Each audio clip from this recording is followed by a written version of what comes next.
There we are. Good Okay, evening. good evening, everybody. So this is June's monthly Southall Community Matters meeting. We have started to have themed meetings. So last month we discussed gentrification. Sorry, actually in April. We took a break last month. And this month we are focusing on crime and safety. We know this is obviously a crucial time in the run-up to the general election. So I would like to point out that this isn't a hustings. So it isn't an opportunity for invited parliamentary candidates to make lengthy statements or give presentations or do any kind of electioneering. So you are very welcome to ask questions. You may want to ask your questions on the recording, or you may want to type it in the chat box. It's entirely up to you. We ask that respect is shown to all participants of this meeting. And if we deem that an individual is not compliant with the request to be respectful, we will unfortunately remove them from the meeting. So I'm going to hand over to my colleague, Sophie, who is actually leading on the discussion regarding crime. Yep. Thank you, Angela, for the welcome. Yes, as Angela mentioned, my name is Sophie. I'm a born and bred Southallian. Lived here all my life. And today's discussion is about something which to me is the most, if not one of the most important things in Southall, which is crime and safety. Issue one, the lack of policing, the lack of resources. And I want to start by just talking about something I saw only yesterday. I called Angela. I was at the bus stop on South Broadway. 13, 14-year-old students inhaling NO2, nitrous oxide, laughing gas. I was horrified. I got off the bus and I see balloons. Now, I've never done balloons, or I know like people I've used to associate with did do that. So I know what it is. I know what laughing gas is. I know what fast gas is. I know what smart whips are and all of the sorts. And it was a smart whip. And I looked at the kid and I said, what are you doing? And he goes, balloons in it. And I said, not in it. I said, you're in uniform. I know what school you go. Where did you get it? He goes, you don't need to know. You're not a Fed, meaning I'm not a police officer. Correct, I'm not a police officer. I'm a concerned member of the public, as well as being a healthcare professional. So by profession, I'm a HCA. So I know what it does to the human body. And I know because somebody I know was in hospital, admitted with fatigueness in the leg, weakness of the limbs to do with inhaling NO2. Laughing gas or NO2 is used for pain relief in certain cases. Cream charges are used to make cakes. And it's silly that you can, obviously I'm not saying a shop in particular is giving this to students, but we know of a shop in Southall which is selling these smart whips under the counter for £40. Now, as at school, I mean, I left school in 2019, so this is 5 years ago now. I never had £40 at once given to me. So where are they getting this money? Is the first question I want to ask schools. And I rang the school and I said, look, this is the second time I'm reporting something like this. The first, it was cannabis. The students were smoking. And the second time, it's now this NO2. And the school turned around and said to me, oh, yes, we'll get safeguarding. I said, yes, get safeguarding. I'm waiting here. I waited 25 minutes. Nobody turned up. By this time, the students had fled. So where does this leave our youth? At the age of 12, 13, 14, they should be worried about what mum and dad are cooking for tea. Not, oh, where am I going to get my next fix from? But this is how the youth in Southall have been misled, and their attention has been diverted because there are no youth services. And both guests today, I believe you guys are both standing in the local elections, and I would strongly advise, and I'm pleading you, invest into the youth, because the youth is the future of Southall, the area you will be representing if elected for the next term. That's just on the smart whips and the NO2. Now about the knife crime. So I'll just read this out to you. It's again a critical issue. It affects us all. Crime and policing in South or West London, this vibrant and diverse community, is known for its cultural heritage and bustling streets. It is not immune to the challenges of crime and safety. As we delve into this topic, I will provide you some key statistics to give you a clearer picture of the current situation and discuss how policing strategies are evolving to address these challenges. Southall, like many parts of West London, many parts of London face a variety of crime related. According to the Met Police, Southall has experienced a range of criminal activities from petty thefts to more serious offences like burglary and violent crimes. Recently, statistics indicate I've lost my, give me 1 second. Approximately 2,500 crimes in Southall over the last past year. Of these, theft, antisocial behavior were amongst some of the highest recorded incidents. One concerning trend, the increase of knife crime in London in general, has seen a worrying rise in knife-related incidents, and Southall is no exception. In the last year, there are over 150 knife crime in the area, reflecting broader citywide issue, and this requires urgent attention. These crimes aren't only endangering the lives of our youth, but instill, they give us fear. Even me, I don't walk down certain streets in South when I don't fear many things. Now, moving on. Oh, sorry. Oh, what's happened there? Okay. So the rise in knife crime, like it was only recently somebody was stabbed in broad daylight. It was like 5 p.m. It was last year actually in summer. 5 p.m. bright as anything. Very busy down the Broadway, and somebody was stabbed. Broad daylight. Police turned up, couldn't find the guy. The night before Eid last year, 3 stabbings, a helicopter flying over Southall, trying to find these people, could not be found. People are losing their lives left, right, and center. And the Mirror of London, the wonderful Sadiq Khan, is saying, oh, I've invested X amount of money into the police. Okay, but we're not seeing that put into practice in these parts of London, the deprived communities like Southall, because we've been stripped of everything. From the air we breathe to the police. I hardly see police in Southall unless there are blue lights. There are no police officers, just as they say, walking the beat. No, none. There's these community police officers here and there, I see them, but they don't have the same powers as a PC. These community support officers, or whatever you call them, they can't arrest somebody. They have to call a police officer to come and arrest. They've got more traffic wardens in Southall than they have police officers. Yes, parking is an issue, like parking fines and whatever. Yes, they're important. But aren't our lives more important? We pay our taxes. We're deprived of the NHS. I work for the NHS, as I mentioned earlier. I work for the NHS. We're deprived there. We're deprived in the police. It's costing our lives. And what I want to know is, why is this?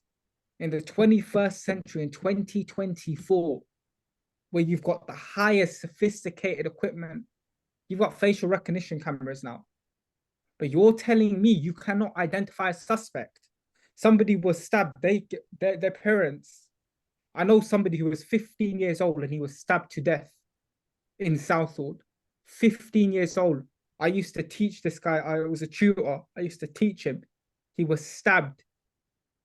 His elder sister, who's 24, just a year older than, well, 2 years older than me, she today is asking the police, where is my brother's killer? There is no answers.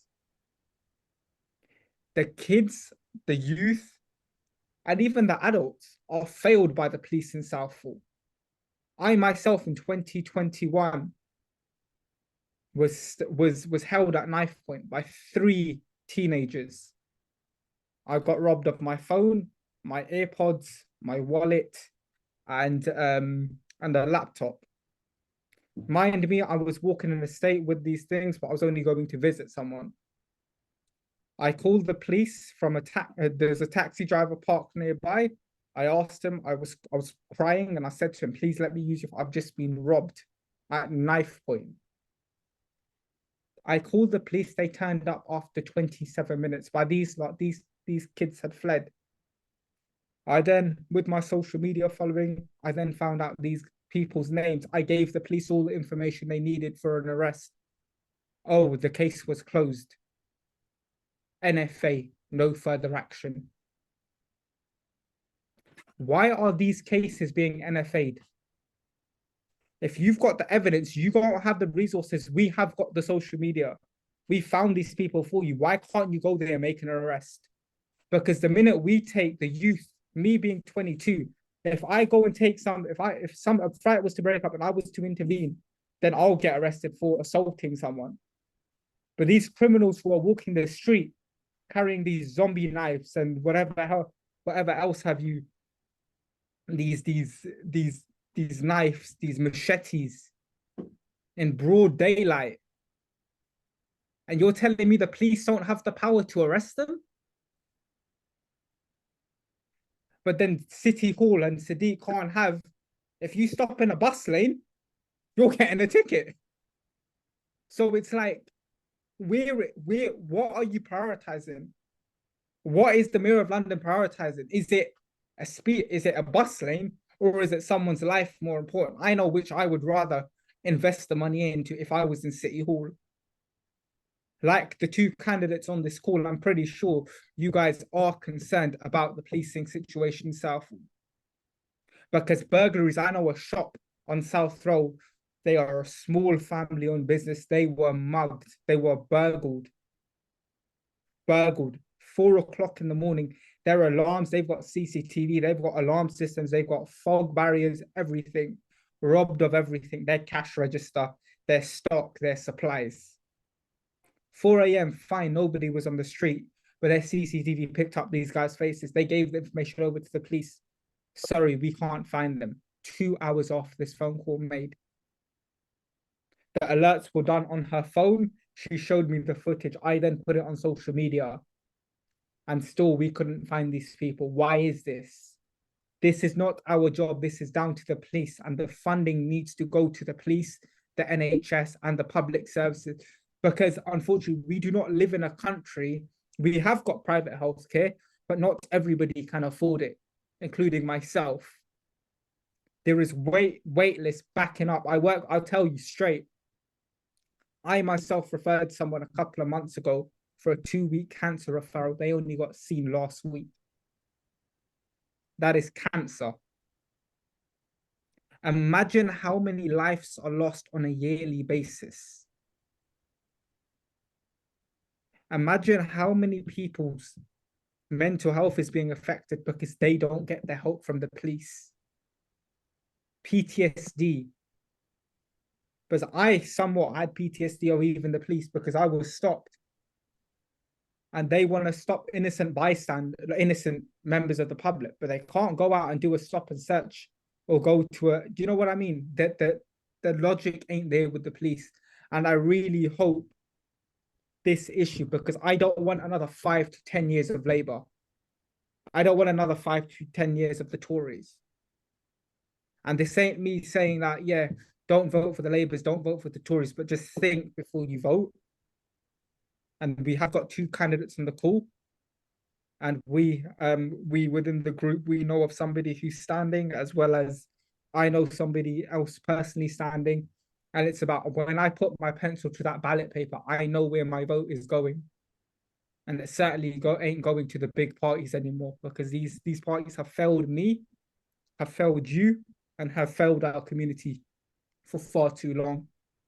My generation was certainly failed. My mum's generation was failed. And quite frankly, my granddad's generation was failed. Why are they still here? So just to go full cycle back into it, the police need the funding, the NHS need the funding, the public services need the funding, and we need to bring trust back with the police because, as I said, I don't trust the police. A lot of the youth don't trust the police. So it's about getting them back into the schools, educate the youth before, because prevention is better than cure. If you can prevent something, you don't need to cure it. Am I right in saying that, guys?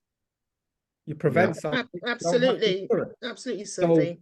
if you prevent these youth going down an astray path, instead of picking up a knife, go pick up a paintbrush. A bit stupid to say, but channel your energy elsewhere. That's exactly what I did. People in my year group, I went to a state school, I went to Featherstone High School.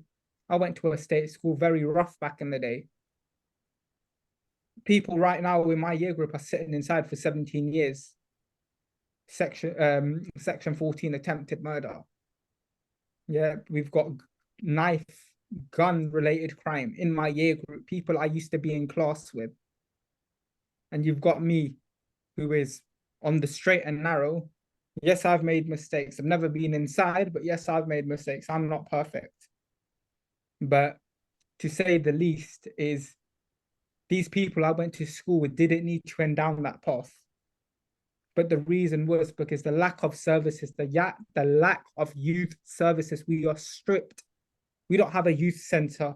We don't have a youth facility. We don't have youth hubs. We don't have community hubs. Everything was taken away because of what?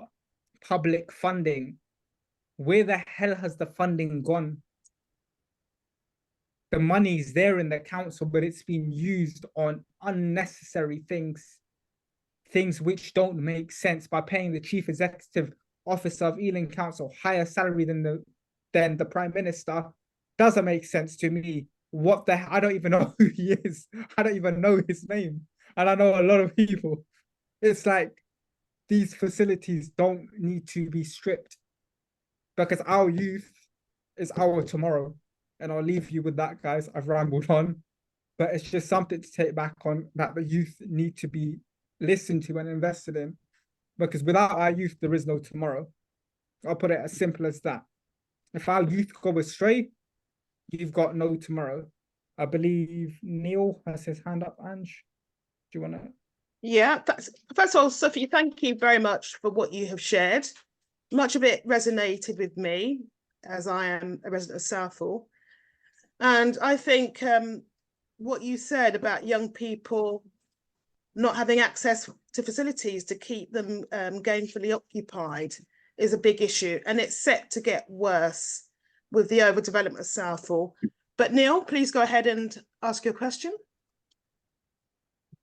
Thanks very much, Sophie, for the presentation. It was interesting to hear, and it's good to hear your real life experience on a daily basis.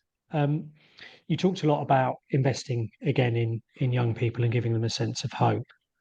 And I thoroughly agree with that. Sorry, I'll just drop my hand in a second. I thoroughly agree with that.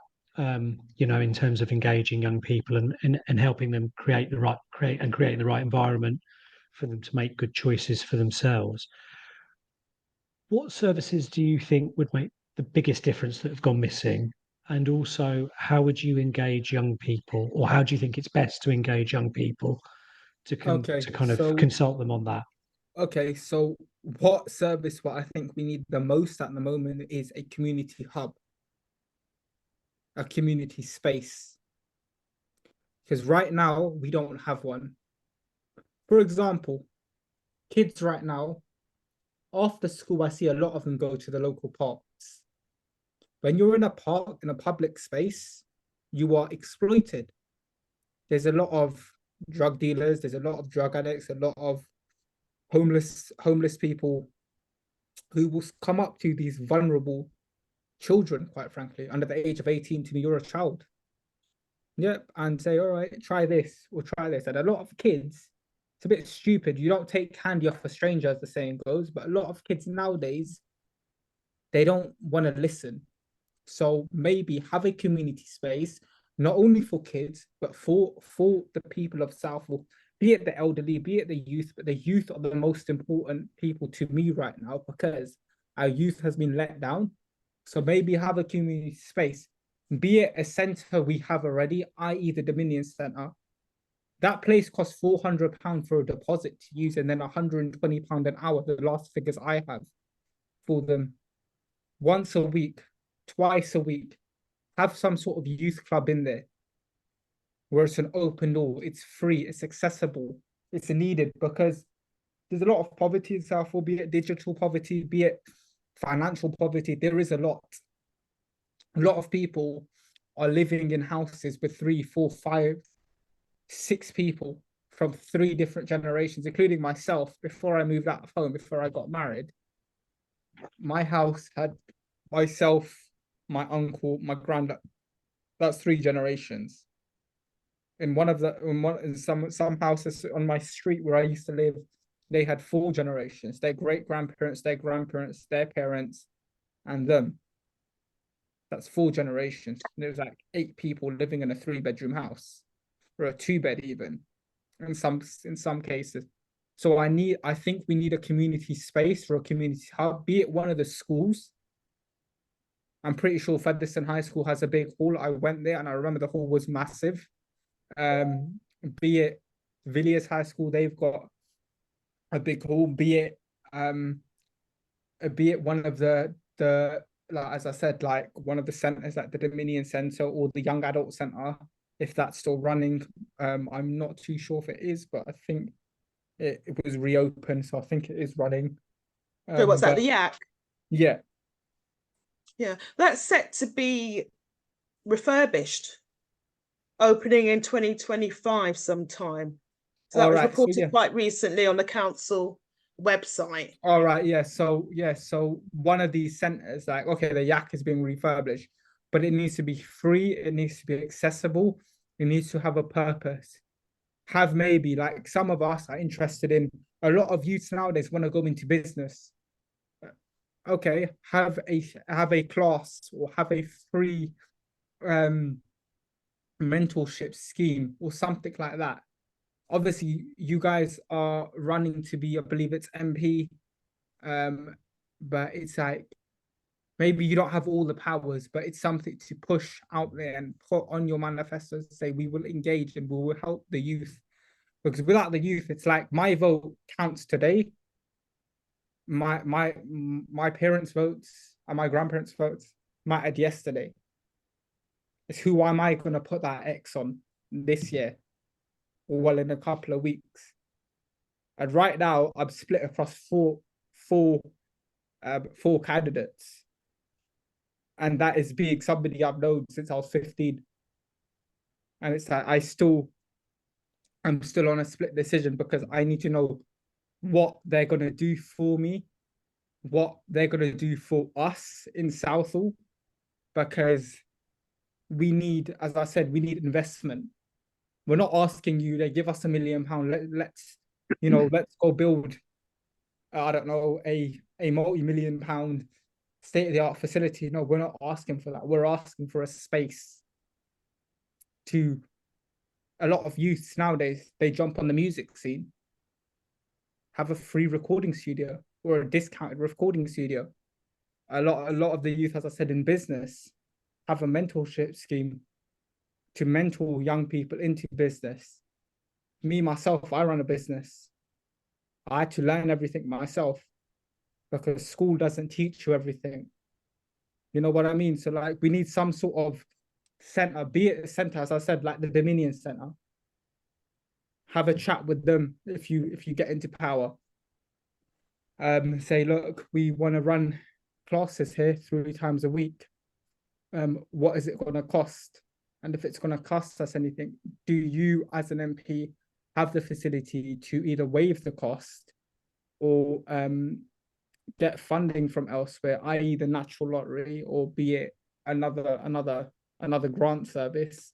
Obviously, I don't know I don't know where you can go, you know what I mean? But something like that. I know the Natural Lottery has grants out for communities and stuff, but like something like that.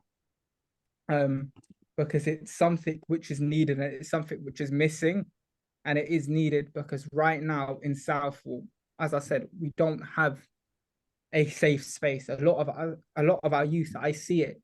I visited Southall only today, and I'm seeing youth in like £350 jackets, and they get stolen. Like like the last time I checked, a Canada Goose jacket was like £1,200 when I was at the airport when I was looking at one. And these youth are walking around in it carrying like zombie knives and zombie machetes. And I'm just thinking to myself, you're not bad. There's always somebody bad out there. And it's about going into the schools as MPs, not even candidates, as concerned people. I'm pretty sure most people have kids or, have youths in their family who have been neglected in some way, shape, or form, including myself. I feel I was neglected in school. I was told I won't get a single GCSE. I walked out of school with 3 A stars at A levels, 6 A's, 2 B's, and 1 C at GCSE. But still, my heart lies with Southall. And it will always lie with Southall because I saw the neglect of my teachers on results day. They said to me, "We don't know how you did it. Let's put you in the school newspaper." Sorry, why? What did you guys do to help me? You guys put me down my whole educational career. From year 7 to year, all I was told was you're a naughty kid. Yeah, I misbehaved, but that's every kid. You're not going to be perfect Peter, as they say, but like you're going to have your, because everything changes for you. And I walked out of school and they said, "Oh, go to uni." I said, "No, I don't want to go to uni. Why am I going to go through another 5 years of something which I don't want to do?" And then I went into the NHS, and now my teachers see me and they come up to me like, "Oh, what are you doing now?" I'm like, "You know what I'm up to because you've seen my social media. I see you view my stories on social media," which is a bit creepy, but it's funny at the same time because I'm like, yeah, my teachers turn up at venues I'm at, and they're like, "Oh, we didn't know you were going to be." I'm like, "Yes, you did because you viewed the story." But anyway, that's besides the point. But like it's the youth need investment. That's the main thing. So yeah, right now I would suggest like get in touch with these venues, these public spaces, and invest into the youth. Basically, Can I ask you a question? go for it. So, Neil had his hand up first. Because Neil might want to respond to the points that Sophie made, and then we'll bring you in, Steve. Thanks. Neil, do you want to respond? Yeah, that would be good. Thank you, Steve, for being so patient. No worries. Yeah, Sophie, so obviously you seem to be saying that you feel like the public spaces are there to facilitate kind of the services you'd like. Who do you imagine would provide those services? Because obviously, even if the money's there, so you can pay people to provide them. Who is it you'd like to provide them? Because and how should we go about commissioning them? Because I think sometimes there's a concern that people come along with a pot of money, decide how it would like to be spent, and sometimes you can bypass local people. So how should we go about engaging that? And who would you like it to be? Okay, for example, I know of people who have got the skill set. You can either A, interview them, B, teachers. I know a load of teachers, including one of my old teachers who still teach at the school, who's a careers advisor, who I still go to this date for career advice, who said to me, if there was a service where I could provide for kids, because I go to him, I'm 22 now, I'm going to be 23 next month. And he said to me, I do this and I give careers advice. So you've got who would provide it? Teachers, members of the public who have got, obviously you've got to do your DBS checks and whatever else have you, but who have got community lived experience, not out of towners who have nothing to do with Southall, who have like grown up being like wherever, Leicestershire or wherever, and they are, living the high life while they're saying, oh, but we know what's like. No, it's like that right. What's happening right now on social media with Rishi Sunak? Oh yeah, I know the struggles of not having Sky TV, but what are you talking about? Like, you know what I Total mean? joke. It's like, yeah, we don't need a Rishi Sunak, basically. We need someone like a community person to run these services. Sorry, I just had to, but yeah, it's just one of the community need to run these services. Yeah, the community need to run it.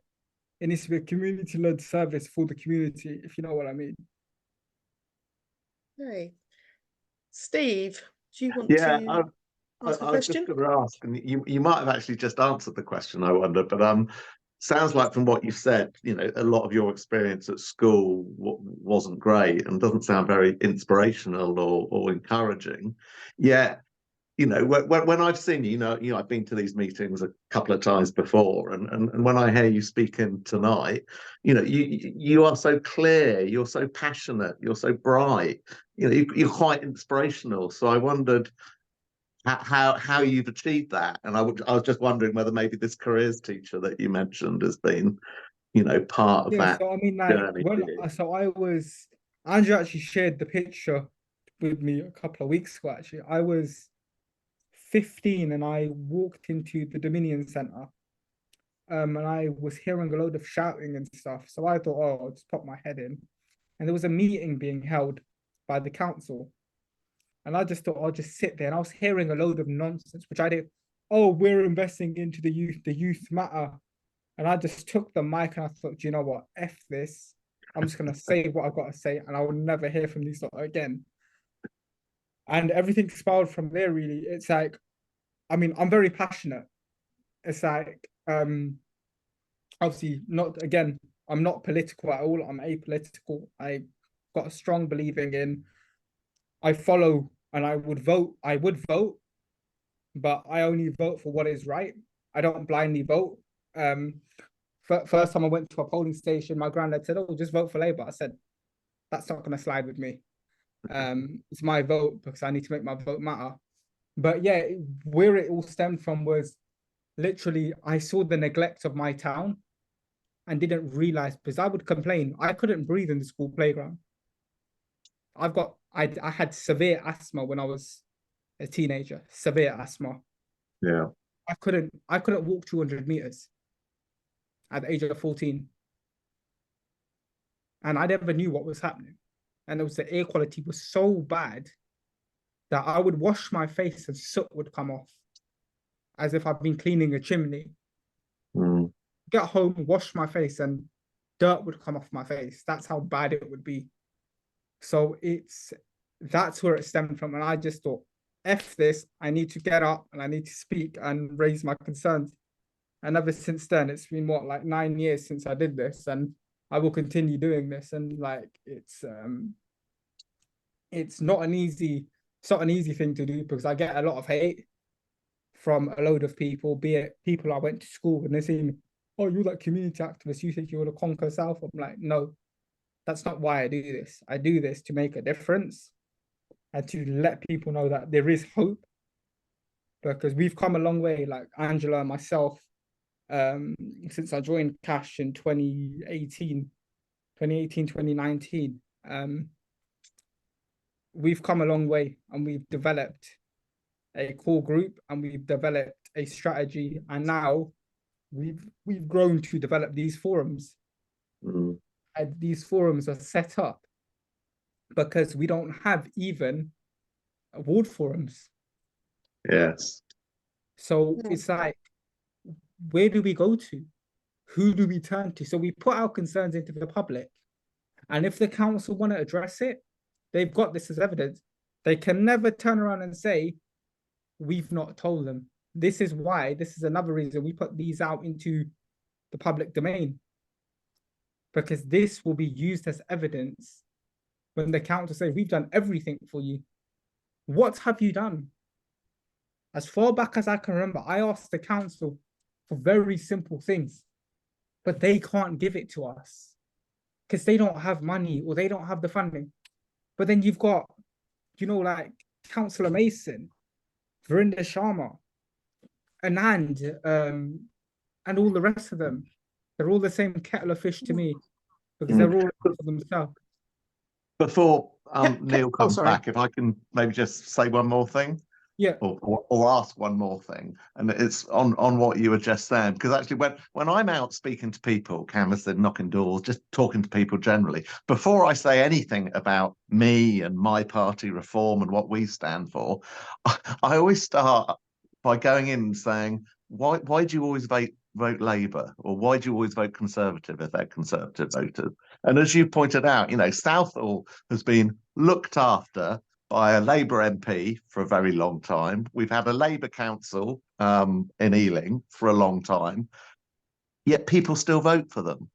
You know, the new candidate is top of the polls by a long way.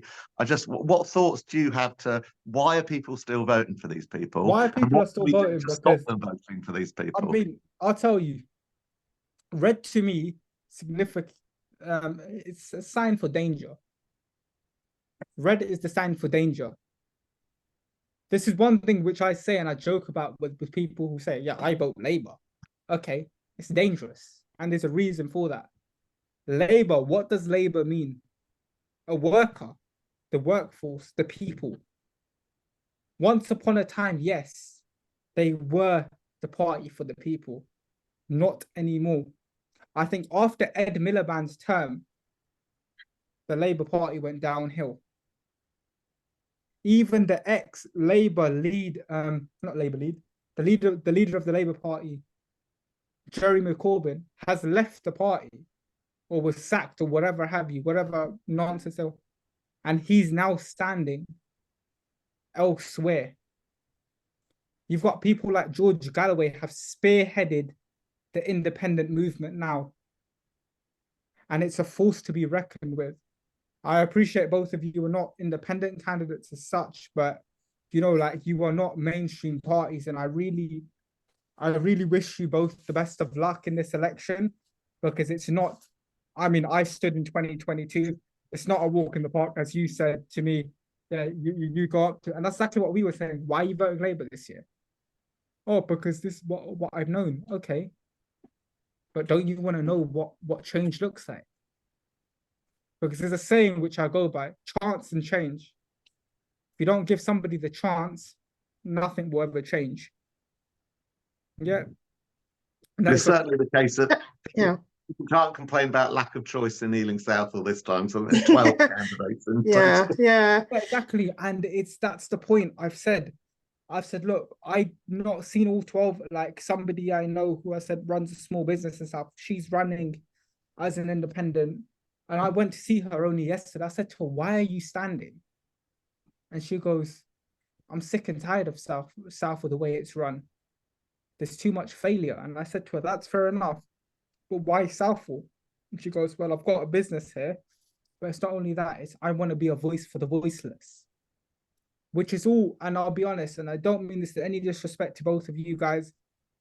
We don't want a case of you give us all sunshine and rainbows at the start of your campaign, but you get into power and you do a 360 on us.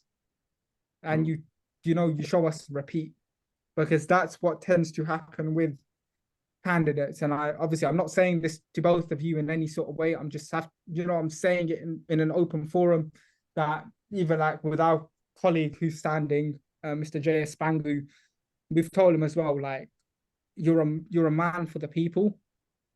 But of course, you're standing for the right causes, as both of you guys, I'm pretty sure, are. You've got no ill intentions. So let's hope. And as I said to you guys, I wish you both the best of luck. We only get one vote each.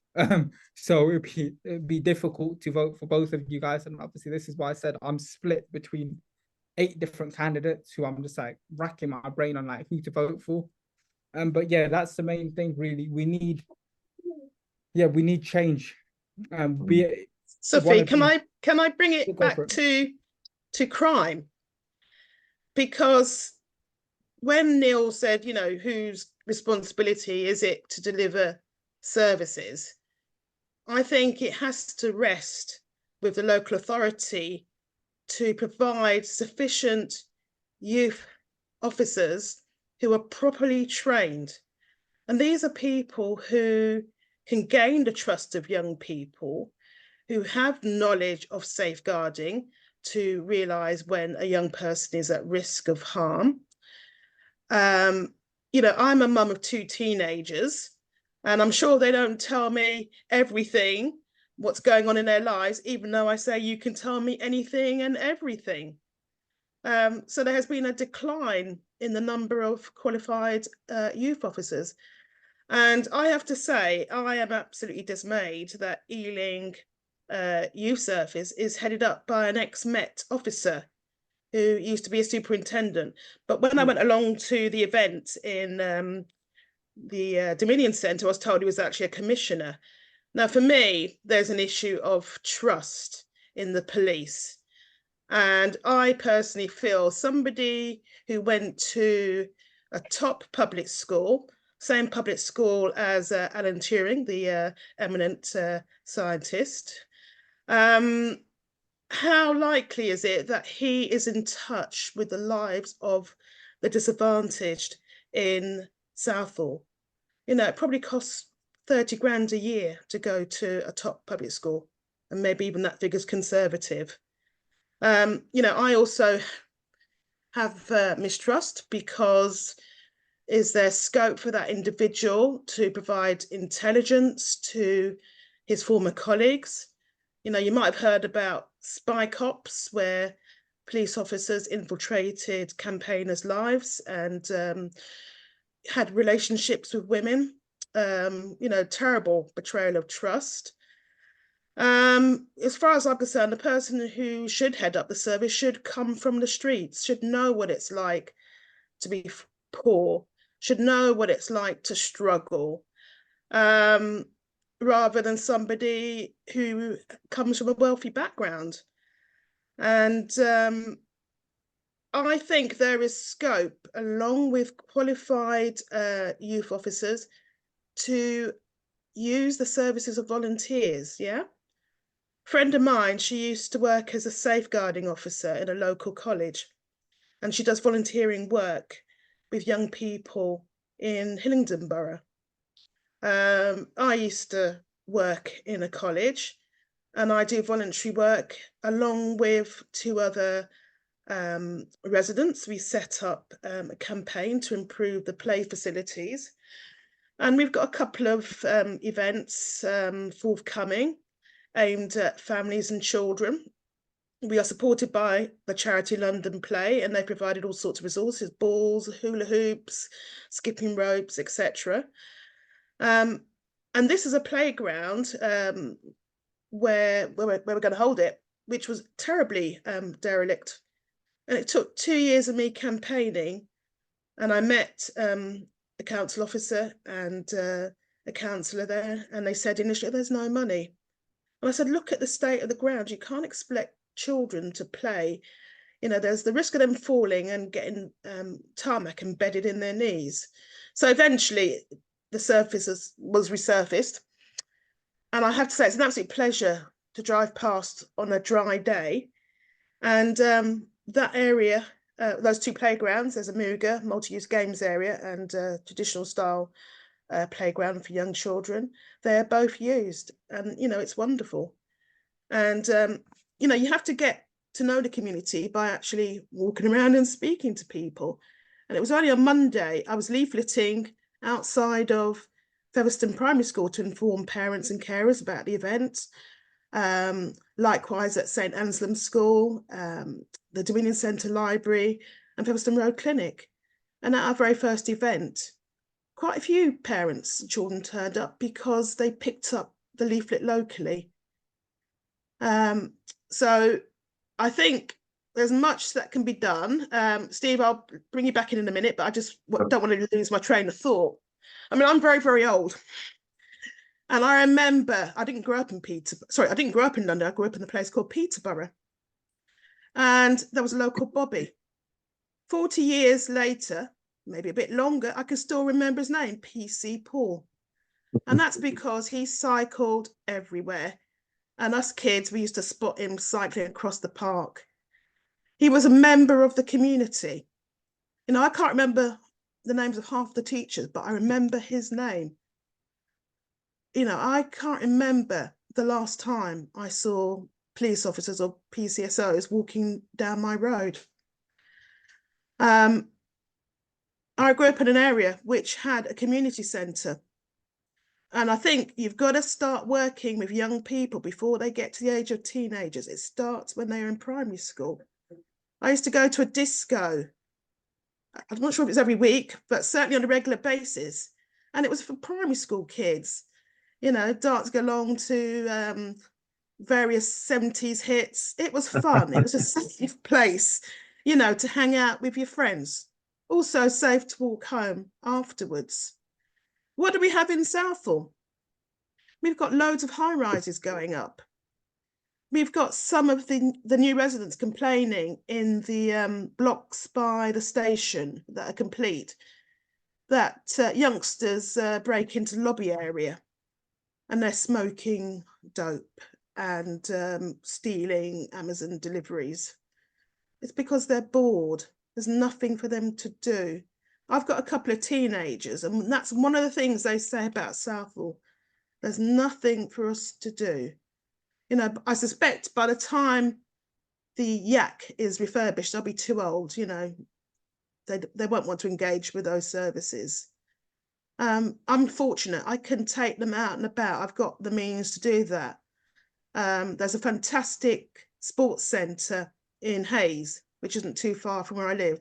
2 wonderful swimming pools, an outdoor mooga, fantastic library. We are poorly served. The library, we used to have a fantastic Carnegie library. Do you remember it, Sophie? It was large. Osterley Park Road. Osterley Park Road. You know, nice and big, plenty of space. The library was moved to the Dominion Centre and totally downsized. It breaks my heart. During peak times in the summer holidays, I've seen parents sitting on the floor because there isn't sufficient space.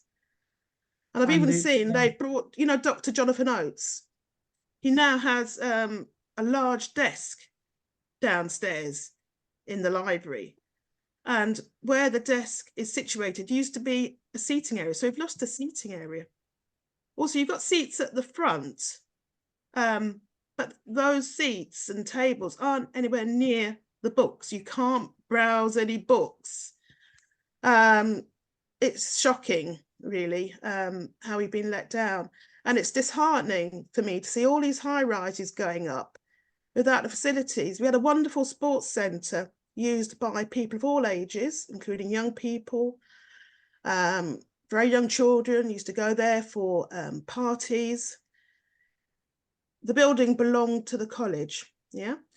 The college actually received money from the Further Education Funding Council at the time, so going back to the early 2000s, and also a national lottery, because it was deemed that our health is so poor in Southall, and we've got all these multiple disadvantages and health inequalities, that we needed a sports centre. But when the college made a decision to move their construction courses from their facility in Park Royal, which they were leasing, unfortunately, we lost our sports centre. And the one in Dormers Wells is difficult and challenging to get to during peak times if you live where I live in Old Southall.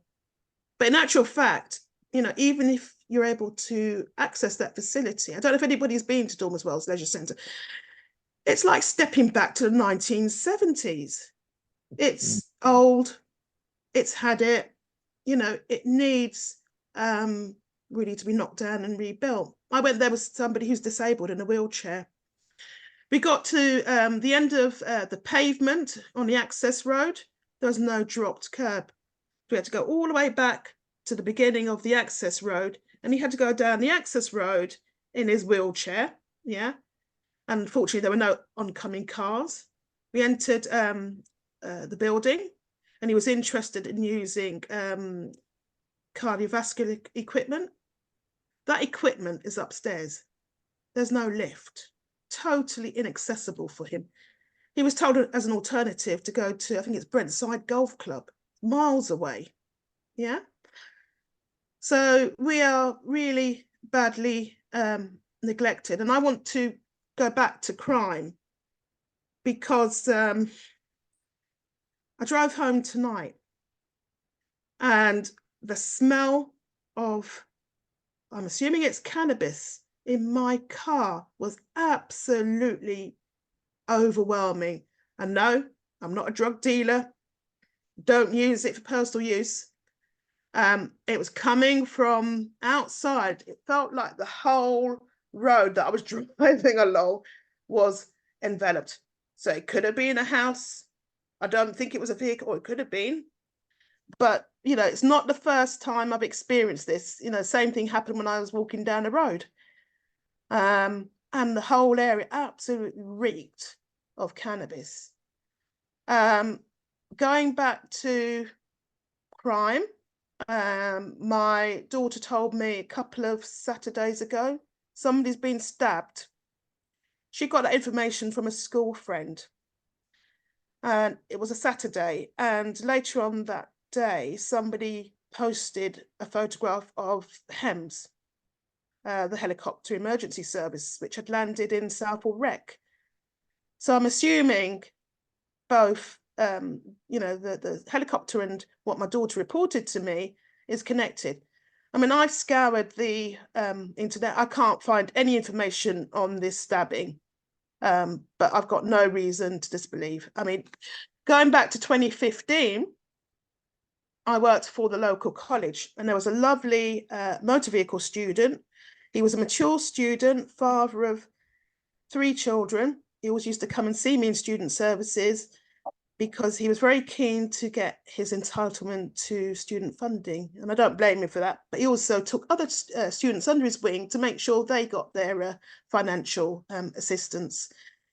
Anyway, one day, a colleague phoned me about this particular student. I thought, oh gosh, you know, what does he want this time? What she said just totally knocked the wind out of my sails. He was murdered. He was stabbed to death on Clarence Street. I was absolutely shocked, you know, to hear that. Another murder that happened a few years ago. I was driving down Featherstone Road. There's no space to overtake. The traffic was at a standstill because just shortly before I drove down that road, a man was stabbed, and unfortunately he died a few days later. My daughter told me quite recently a friend was on Sussex Road and there was a guy walking past. All of a sudden, a group of guys jumped out of a vehicle with a knife, chased after this guy. This girl and her younger sister were very close to the corner shop, and the owner shepherded them in to keep them safe. You know, you don't hear about this. You know, it's not reported in the media. And I did invite Inspector Ballard to come to the meeting tonight, and he is on annual leave. But I believe it was last month he attended Southall Community Alliance's meeting, which I don't have an issue with, but I would say the audience there, the participants, are older people, people of my age and much older. As far as I'm concerned, he needs to be engaging with your generation, Sophie, and younger, because we get to hear, you know, what's happening on the streets. And, you know, I'm going to recount, I'm going back in time where I live. On a couple of occasions, 2 gentlemen, I'll call them gentlemen, knocked on my door. I opened my door. They looked at me very confused, didn't speak much English, but they both uttered the same thing, girls. So it took me time to actually cotton on that there was a brothel on my road somewhere, and somehow they mistook my address. I don't look like a madam, don't think so. But, you know, there are issues going on that affects communities. And I don't particularly want people knocking on my door thinking they're going to get sexual services. Going back to 2007, my oldest daughter was born. And on the first night I brought her home from hospital, there was an incident right outside of my bedroom, and there was a man surrounded by a gang of men. And in one of the houses, I think almost diagonally opposite to where I live, there was a skip. So they picked up planks of wood, metal poles, and they were just raining blows down on this man lying on the pavement right in front of my bedroom window. And I thought, I'm witnessing a murder here. It was really, really awful. So I called the police and the ambulance. The ambulance turned up before the police did. And this guy was just lying prostrate on the pavement. And I thought, he's dead. The ambulance service took him away. It took, I would say in my mind, considerable time for the police to turn up. And when they turned up, they were plain clothes officers going from door to door. I used to live in Hanwell on the Uxbridge Road, and whenever there was an incident in the block where I lived, the police turned up fairly quickly because the police station was down the road in West Ealing. So it's absolutely, shocking to see crime actually happening. And again, when my daughter was a baby, I was standing outside of my front door, broad daylight, and this guy was walking towards me. I don't think he saw me, but he broke the passenger window of a car and he grabbed something from the dashboard. Then he saw me, he was wearing a baseball cap, so he pulled the baseball cap down and just walked past me. And I recognised the car, and it was my neighbour's car, so I went and knocked on his door and I said, your car's been broken into. So by the time he raced outside, the guy had long gone, totally disappeared.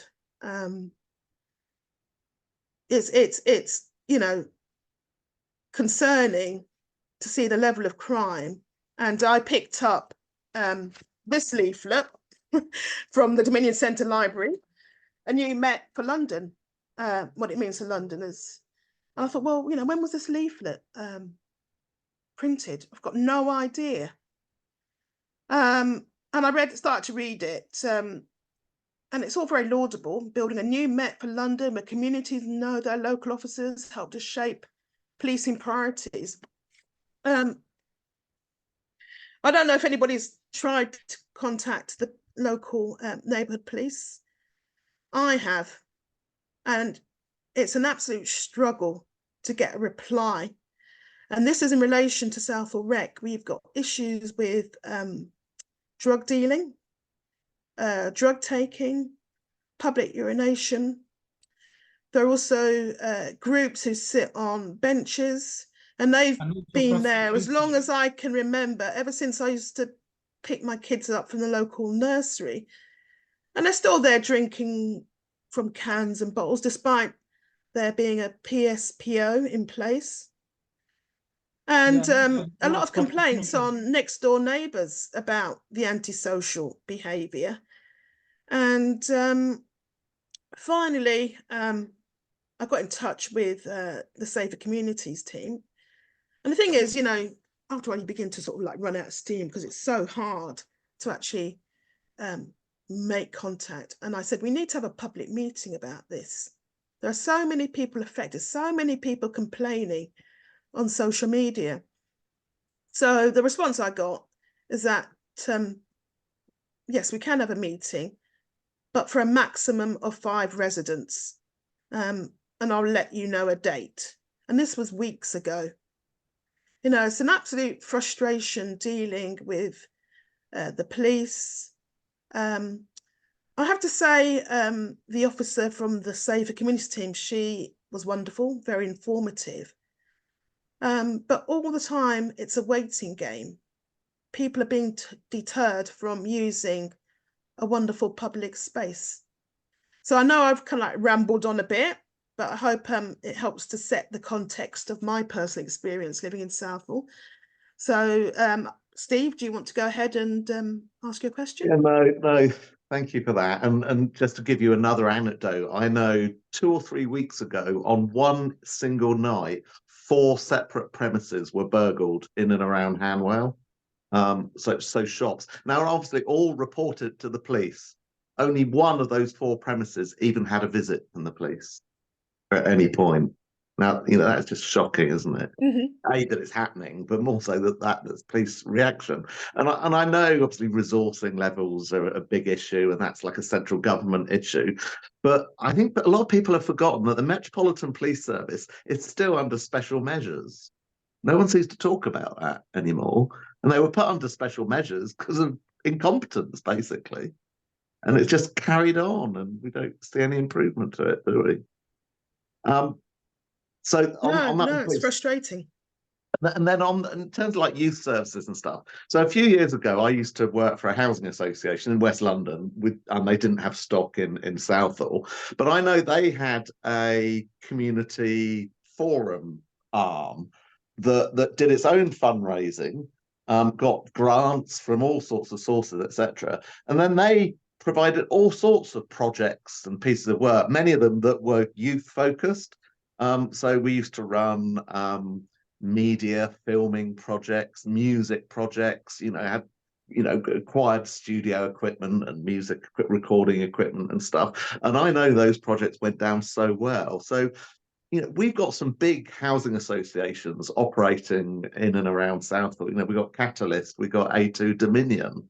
Now, I don't know if they do that sort of thing, but the question is, if not, well, why the hell not? Because they're in a great position to do that, and certainly this other association where I work, that was a big part of what they knew they wanted to do to make their communities richer and better.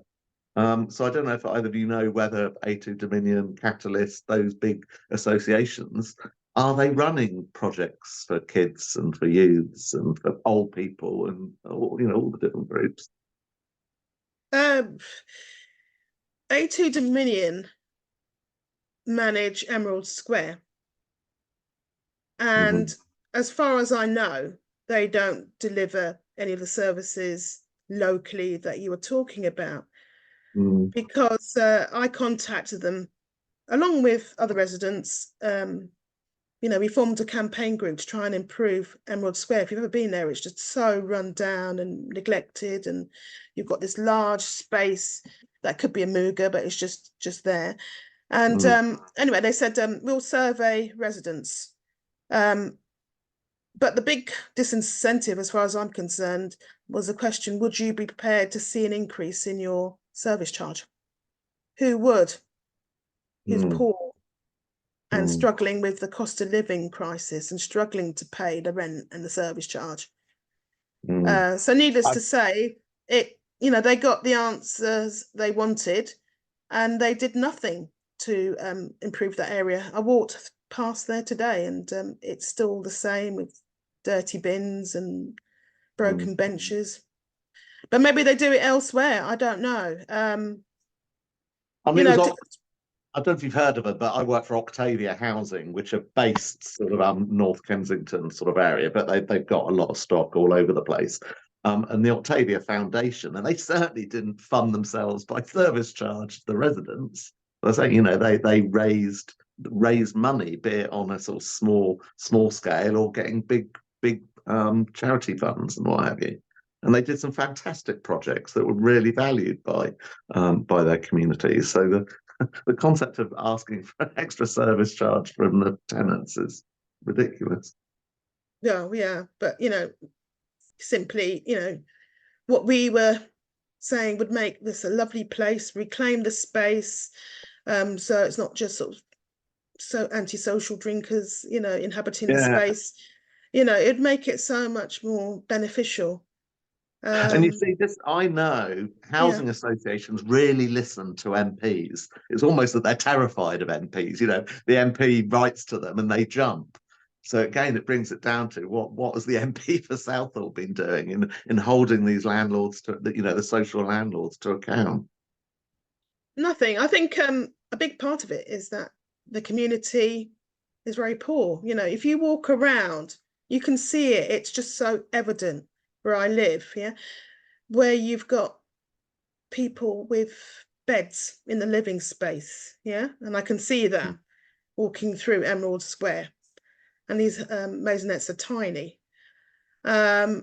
You've got homes where people can't afford to replace the front door. They've got a bit of MDF over a hole in the door, and then another bit of MDF covering the hole in the MDF. You know, it's that bad. Yeah.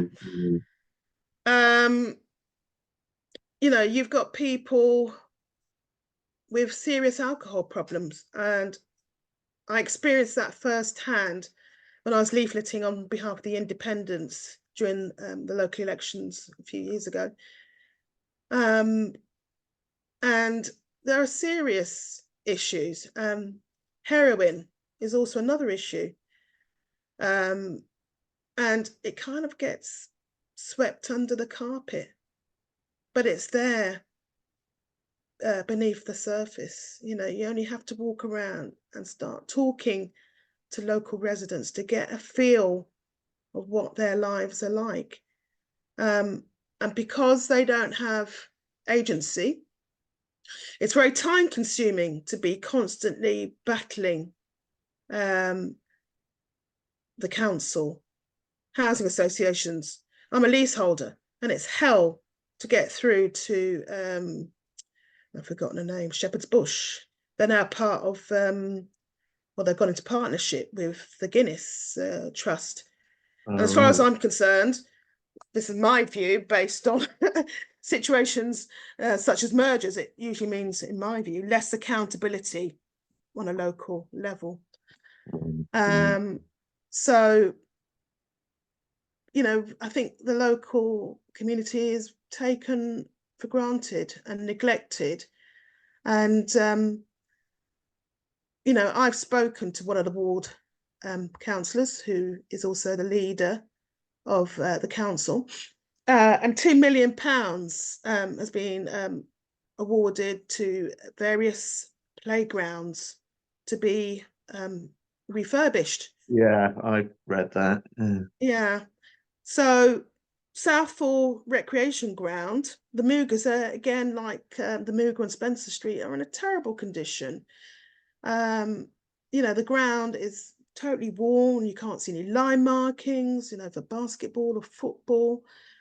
And when I met him at the, was it Your Voice, Your Town, or the way around, I don't know. But anyway, with the event that took place at the Dominion Centre, he said, oh, it probably didn't meet the benchmark, but it'll be refurbished in the future. It was just really flippant and a fob off. And, you know, I noticed Lammas Park made the list. Lammas Park is in Northfields, which is very affluent in comparison to where I live. So affluent, you might see what you think is, sorry, who you think is the parent. It's the nanny for a child, yeah? You know, I don't see what the justification is for leaving that particular facility off the list when I met a council officer there, and he said, oh, I'm going to do the costings about refurbishment. This was last summer. And I'm going to share that with the councillors. So as far as I'm concerned, there was no councillor for Southall Green who championed the local rec, which is in the heart of their ward. And is popular because it's walking distance. It's boundaried by homes on 3 sides and one side the canal. But a great place for cricket. If you go there, you'll see cricket being played, football, you know, but it could be better. Neil, you've got your hand up. Thanks, Angela. Obviously, you cover quite a lot of topics there. I mean, obviously, you mentioned you'd seen some very high-level incidents, which I mean, would only be appropriate for the emergency services to respond to. And you also spoke about lack of trust in the local community, and therefore sometimes the police can't respond as efficiently as they'd like to because they're not operating with the intelligence of the local community to respond to their needs. Is there a particular forum you think would be useful for the police to build trust with the local communities in order to gather that intelligence, or is it just down to community policing? Well, I've said, I think there is a need for a public meeting. There may well have been one where they left this particular leaflet, which to me doesn't inspire confidence. But there needs to be a forum, not just sort of meeting people on the street for a cup of chai. You know, that's done at a time when, you know, I'm at work. But in the same way that a forum was held when we put pressure on Ealing Council to bring in Public Health England to review the air quality data for the gasworks site. And that meeting, you know, was full. But, you know, as far as I'm concerned, just to meet with Southall Community Alliance and very aged people is just tick box. Because I'm not saying they don't know what's going on, but you need to hear from a broad spectrum of people of different ages. You know, I get to hear what's going on from my kids. I get to hear about people of their age smoking weed in the park, sometimes in their school uniform. And it'd be useful to I'm not saying necessarily share specifics, but to say to the police, this is my experience going around. Yeah. You know, I went to the park, I think it was a couple of years ago, and this guy sat opposite me. They've got benches with a canopy. And no, the answer isn't to get rid of the bench with a canopy. He was drunk. You know, I got drunk on the fumes coming off this guy. And then he wandered off and stood with his back to me having a leak. We've got no public toilets in the park. I went to North Acton playing fields, and there's a lovely pavilion there with toilets, which I guess are in a way managed by the cafe operator, who, by the way, was at serious risk of closure. You know, we don't have the facilities that we should have in a local park. So I've got a friend who lives in Witton, and I've been with her to her local park, and I've got a cafe, and they've got toilets, and they've got tennis courts, and they've got well-lined moogers for basketball. It's like a different world completely. And you know, then I think about Southall. I think, don't really fancy going to the rec because yeah, I'd like to play basketball with my kids, but the ground is so dangerous. If they fall over, they're going to end up with tarmac embedded in their knees.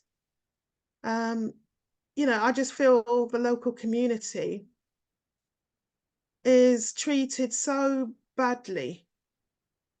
Yeah, because of the influence of the religious leaders in the temples, that people look at the big picture and they will just vote for Labour because that's what they are told to do.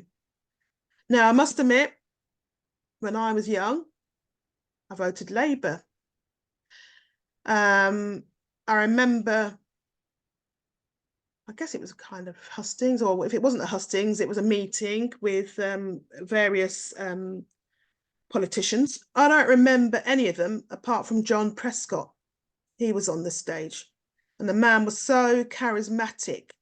I still have the image of what he looked like in my mind's eye, and the way he spoke with such passion about issues that affected me. And but because of my experience campaigning in Southall and seeing up close and personal how Southall Labour operates, and that includes the Labour, the leader of the party locally, you know, it's a massive disincentive, despite the national picture.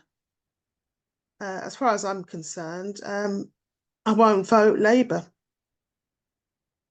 because I look at what is done for my local community. And from what I can see, I'm quite disappointed with most politicians because they seem to be careerists who really don't care about local communities. And what I did hear about, just from people who live locally, John McDonnell, I've heard good things about him. Not recently, I hasten to add, but he was a man who'd go and visit people in their homes. I don't know if the previous MP for Southall did that. Maybe he did. But certainly it wasn't known about widely if he did that. And, you know, I think really what builds trust for me are politicians who get involved, who don't just turn up for a photo op, who are actually part of the community and do good for the community. And that for me is a huge plus. But you know, we don't stop campaigning. We face lots of battles, and you know, I'm part of this community, and I know how hard life is and how much poverty there is. You know, I just have to look around me and see the number of homes, as Sophie talked about, that are overcrowded, and people are struggling, you know, to pay the bills, struggling to feed their families. And, you know, it's not anecdotal. I see it with my own eyes. And, yeah, thank you, Neil. I think we're going to finish early tonight because obviously there aren't many of us on this call. And, you know, I will still reach out to the Safer Communities team and hold them to account. You know, I've been told there will be a meeting. I'm not happy it's going to be for 5, but, you know, I can build from that. So it's important, I think, for politicians to understand if people feel that they can't access their local amenities, then it affects physical and mental well-being.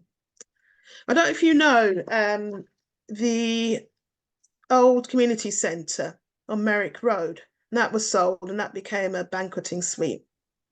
And a friend told me it used to have, I don't know if it still does, a sprung dance floor, and it was manufactured by the same people who laid the dance floor in Blackpool Tower Ballroom.